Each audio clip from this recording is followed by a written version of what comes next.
Émotionnel ou rationnel? En accord ou à l'opposé? Les rencontres de l'heure. Bien, le sujet de l'heure, en général, je suis pas sûr que tout le monde aurait été d'accord pour dire ça autrefois, mais vraiment, on vit au moment de la politique aux États-Unis, au Québec, au Canada. Mais là, Stéphanie Touga, parlons de nos voisins, nos hexagonaux français. Ben oui, absolument. Tu as raison de le mentionner. En ce moment, la politique, partout sur la planète, là, on dit, écoute, on s'est parlé jeudi dernier, puis j'ai l'impression que la moitié de la planète s'est brassée pendant la fin de semaine. Donc, c'est vraiment intéressant ce qui se passe chez nos voisins du Sud. J'imagine que tu regardes un peu le débat. Bien sûr. Écoute, moi j'étais bouleversé après l'élection de Biden, le débat avec Biden et Trump. Vraiment, j'étais bouleversé, puis je me suis dit, mais qu'est-ce qui va se produire? Puis honnêtement, on n'a aucune idée. J'avais de la misère à regarder. Ça me rendait inconfortable de voir Joe Biden. J'avais l'impression qu'il était en train de se déconfire devant nous. À un moment donné, je me disais, mon Dieu, vas-tu passer au travers? T'sais? Absolument. Puis, et on a accepté, à un moment donné, on a comme accepté de vivre ça. Parce que n'importe quel être humain normalement constitué voit bien un individu à la caméra qui, comme tu dis, se décompose. Il y avait un malaise, mais qui a été partagé par des milliards de personnes. Les deux, ils ont fait une mauvaise prestation. Moi, en tant que citoyenne intéressée, là, je regardais ça puis je me disais, hey, j'ai rien retenu. Ils m'ont rien dit. Donald Trump a évité de répondre. Exact. Donald Trump a évité de répondre, puis il a attaqué son adversaire. Le format lui permettait de faire ça. Il a été vraiment plus habile avec le format, mais aussi, juste en général, plus énergique, plus convaincant. Il s'adressait à sa base. Peu importe ce qu'elle allait dire, sa base allait se ranger derrière lui, mais il a été vraiment meilleur. Mais sur le fond des choses, franchement, c'est un très mauvais débat. On n'a rien retenu. C'est fou, hein? Mais Stéphanie, en plus, je te dirais que mon impression, c'est que il y a une fenêtre d'opportunité pour les démocrates dans la mesure où Donald Trump aurait pu, constatant l'état de son adversaire, juste être comme un adulte bienveillant, puis un peu solide, puis dire, écoutez, le monsieur à côté, là, c'est clair qu'il n'est pas capable. Et il a continué à taper dessus. C'est drôle que tu dis ça. J'étais avec des amis, on regardait le débat, puis quelqu'un autour de moi a dit, si j'avais été Donald Trump dans le mot de la fin, là, j'aurais juste dit, j'aurais pas fait de mot de la fin. J'aurais dit, regardez ce qui est devant nous, c'est pas possible. On est une superpuissance, on est la superpuissance mondiale. Il aurait rallié des modérés, bien sûr, ce qu'il n'a pas fait. Il a comme maintenu son message. Ils se sont parlé de leur handicap au golf. C'était pathétique. Puis à tel point qu'il a fallu que ce soit Donald Trump qui rappelle à l'ordre, en disant, ben là, on va arrêter d'être des enfants. Je veux dire, c'est Donald Trump.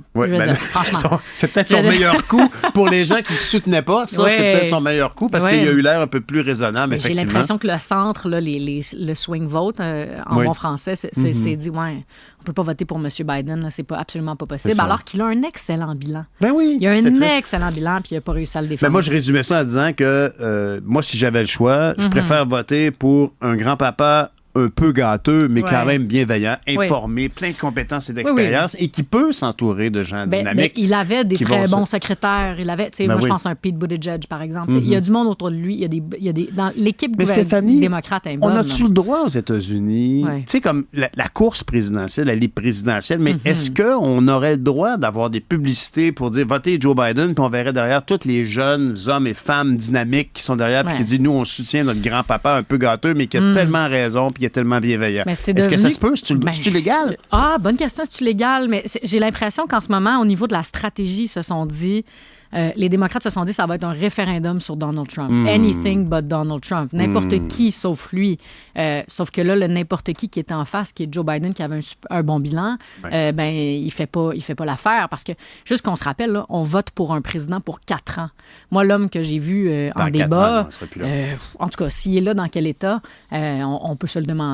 Mais bon, on peut parler maintenant de politique française. Parce que, tu le sais, moi, j'adore la politique française. Maintenant, on commence à se connaître. La politique française, je trouve ça vraiment intéressant. Je trouve que c'est toujours plein de rebondissements. Déjà dans la mécanique, au premier tour, tu votes avec ton cœur, tu votes avec tes tripes, selon tes idéologies. Parce que tu dis, bon, mais moi, je veux voter, par exemple, pour le Parti socialiste. Je veux parler pour les Républicains. Je veux voter pour les Verts. Puis ensuite, au deuxième tour, tout le monde qui se qualifie au deuxième tour, ben, tu as moins de choix. Dans règle générale, on avait souvent 2 choix, mais là, on se ramasse des fois avec 3 ou 4 choix. Stéphanie, là, il faut que tu m'aides parce que je pense que, comme beaucoup de gens, je ne saisis pas. Je comprends qu'il y a 1 ou 2 tours, 3 C'est ça, tours, il y a je 2 comprends tours. ça. Ouais. Mais parce que au premier tour, il faut atteindre quel seuil? Il faut atteindre 12,5 pour te qualifier. Puis là, quand tu atteins 12,5 n'importe qui ait 8 candidats ou qu'il y en ait 2, tout le monde qui a 12,5 se rend au deuxième tour. Et ensuite, c'est celui qui remporte avec le plus grand nombre de voix. Et c'est pour ça qu'on parle de triangulaire. OK. C'est parce ça, qu'il y des a triangulaires. 3 candidats ou candidates qui ont atteint 12,5. Dans certaines circonscriptions en France, il y a même, parce que 577 circonscriptions en France, il y a même des quadrangulaires. Oui, exact. Il y a même des situations où il y a 4 candidats qui ont réussi à se qualifier. Donc là, c'est à voir. Si t'es une formation politique qui dit, garde, on n'a pas de chance de gagner, mais la personne qui est en ce moment qui va gagner, là, c'est le Rassemblement national et on veut absolument lui faire barrage, ce qui est un peu de bon goût en France à dire, ben on va se rétracter. Fait que là, bon, la majorité de Macron dit, écoutez, dans la majorité des circonscriptions où on a terminé 3e, là, c'est la gauche qui est 2e. On va se retirer, puis je vous appelle à voter à gauche pour faire barrage au Front national. Fait que c'est ce que Macron a donné comme directive. C'est ce que Jean-Luc Mélenchon aussi, disons qui est l'espèce de... La France, c'est moi! Oui, c'est ça. Celui de la France insoumise, le gars de la gauche, on va appeler ça de même. Quand on aura fini le rush d'analyser les élections qui sont live devant nous, il faut aller voir Mélenchon. C'est un personnage comique. Oui, c'est un personnage extrêmement particulier qui peut faire peur aussi par moments. Moi, dans son discours, parfois, là, je me dis, wow, OK. Autant je pense que les gens ils ont raison d'avoir une certaine crainte quand le Rassemblement national, par exemple, parle de préférence nationale de manière complètement décomplexée. Ben, Jean-Luc Mélenchon aussi, là, avec ses liens avec la Russie, avec le Moyen-Orient, des fois, c'est un peu nébuleux. Fait que quand Emmanuel Macron parlait des 2 extrêmes en France, tant à gauche qu'à droite, il n'a pas tout à fait tort. Mais là, bon, il a comme choisi le moins pire des 2 selon lui, c'est-à-dire on va appuyer la gauche quand ils sont 2e, en espérant faire barrage donc à Marine Le Pen et à Jordan Bardella, qui ont fait un score exceptionnel. Encore une fois, on s'y attendait. Pourquoi je dis encore une fois? parce qu'aux européennes également, ils ont fait un score exceptionnel. Exact. Et donc, l'extrême droite, elle est aux portes du pouvoir en France. Et là, tu as dit le mot extrême droite. Et il y a une polémique actuellement de dire, voyons donc, le Rassemblement national, c'est pas des nazis, machin truc. Comment départir le vrai du faux? Je veux dire, l'extrême droite, ça veut pas dire nazisme, ça veut pas dire fascisme. Après, sur le plan politique et sur le plan juridique en France, on a conclu que c'était en effet de l'extrême droite. Moi, quand il est question qu'on parle de préférence nationale, c'est quoi la préférence nationale? C'est la France aux Français. Fait que c'est de dire, si tu es un binational, disons un franco-québécois ou un franco-marocain ou un franco-russe, ça se peut qu'on ne te donne pas accès à certains emplois. Ça, pour moi, sur le plan de l'identité, c'est de l'extrême droite. C'est vrai. Et il l'assume. Et les Français sont d'accord dans une bonne majorité des cas. Il y a quand même 34 de l'électorat. C'est un votant sur 3 qui a voté pour eux. Donc, il faut arrêter de se dire, mais non, on n'est pas tout à fait d'extrême droite, machin. Les gens, ils ne savent pas de quoi ils parlent. Non, on va l'assumer très clairement. À partir du moment où tu dis, il y a certaines personnes qui ne devraient pas avoir accès à certains emplois, moi, je pense qu'on peut dire de manière complètement décomplexée que c'est de l'extrême droite. Et ici, M.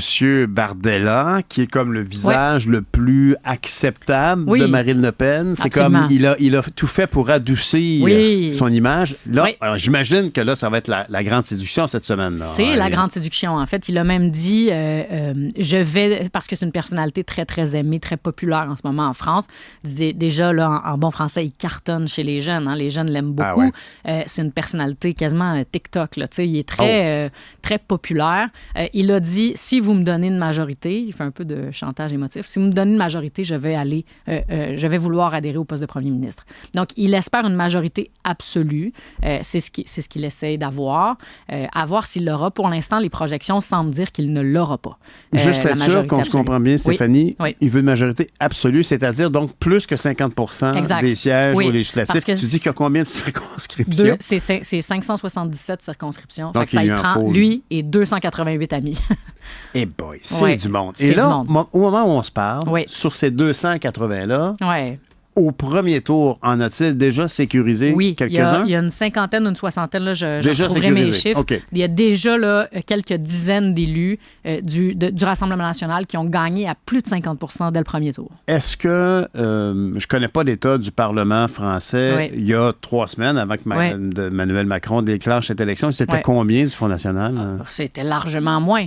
Oui, déjà? Oui, c'était largement moins. En fait, Emmanuel Macron est avec un jeu d'alliance, parce que ça, c'est intéressant. Chez nous, on fait pas ça, des alliances, ou très peu. Là. Il y a l'NPD puis Justin Trudeau, mais ça reste quand même très, très, très rare. Par le jeu d'alliance, donc Emmanuel Macron avait une majorité au Parlement et il s'est auto-pelure de bananiser, comme dirait M. Parizeau. Mais oui, absolument. Absolument. Après, à voir, est-ce que, avec là, justement le fait que Macron, Jean-Luc Mélenchon, les socialistes, les Verts et tout ça semblent se coaliser pour essayer de faire barrage à Jordan Bardella, est-ce qu'ils pourront obtenir à tout ce monde-là une majorité face au Rassemblement national? C'est une possibilité. C'est le pari qu'ils font au moment où on se parle. Mais moi, ce qui m'embête avec ça, c'est que si j'étais une Française, puis que je votais pour le Rassemblement national ou que je votais pour les Républicains, je vote à droite, bref, puis que je vois tout le monde du centre jusqu'aux communistes essayer de faire barrage à mon vote, je trouve ça un peu infantilisant.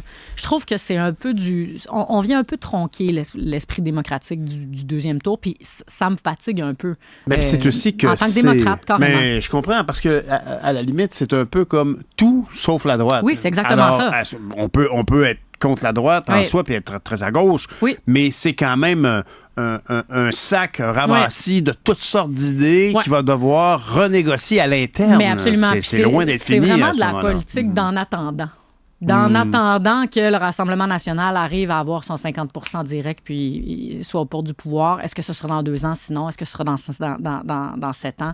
On ne sait pas, mais je trouve que c'est très, très peu enthousiasmant. Puis c'est vraiment de relayer le vote d'une certaine population aux oubliettes. C'est quand même un électeur sur 3 qui ont voté pour eux. Moi, ça me fatigue, même si sur le fond, je comprends. Il y a une susceptibilité en France. On se rappellera des Gilets jaunes. Les gens sont tannés de se faire prendre pour acquis, puis ils ont manifesté ça très clairement. Puis d'ailleurs, tu parles des Gilets jaunes, mais 60 % des ouvriers en France ont voté pour le Rassemblement national. Ce qui demeure... C'est majeur. Oui, puis ce qui demeure toujours étonnant de voir à quel point, finalement, la classe ouvrière ne se sent pas représentée par la gauche, qui demeure une hérésie. Mais tout à fait, bizarre. parce que Jean-Luc Mélenchon a été le premier à critiquer les réformes des retraites, par exemple, en France. Donc, on aurait pu penser que la classe ouvrière se serait rangée derrière les communistes, derrière la France insoumise. Mais non, il y a un rejet. Il y a un rejet complet, en fait, et il se range majoritairement devant le Rassemblement national. Stéphanie, dans cette j'allais dire une course de démolition, mais c'est un peu exagéré, mais dans cette course politique qui se passe un peu partout autour de nous, j'espère qu'on aura la chance quand même de se parler de ce qui se passe en Angleterre, qui est très étonnant, la montée des travaillistes à l'inverse. Très bizarre. C'est intéressant parce que partout en Europe, là, il y a un vent de droite. Hein? Il y en a un. En Occident aussi. Puis les Anglais font toujours un peu leur affaire tout seuls. Hein? Ils font leur Brexit tout seuls. Quand le chef Et là, d'État... la gauche arrive en Angleterre. C'est fascinant. Quand le chef d'État est Charles, ça se peut qu'il soit à gauche. Merci beaucoup, Stéphanie. Salut, à merci. bientôt.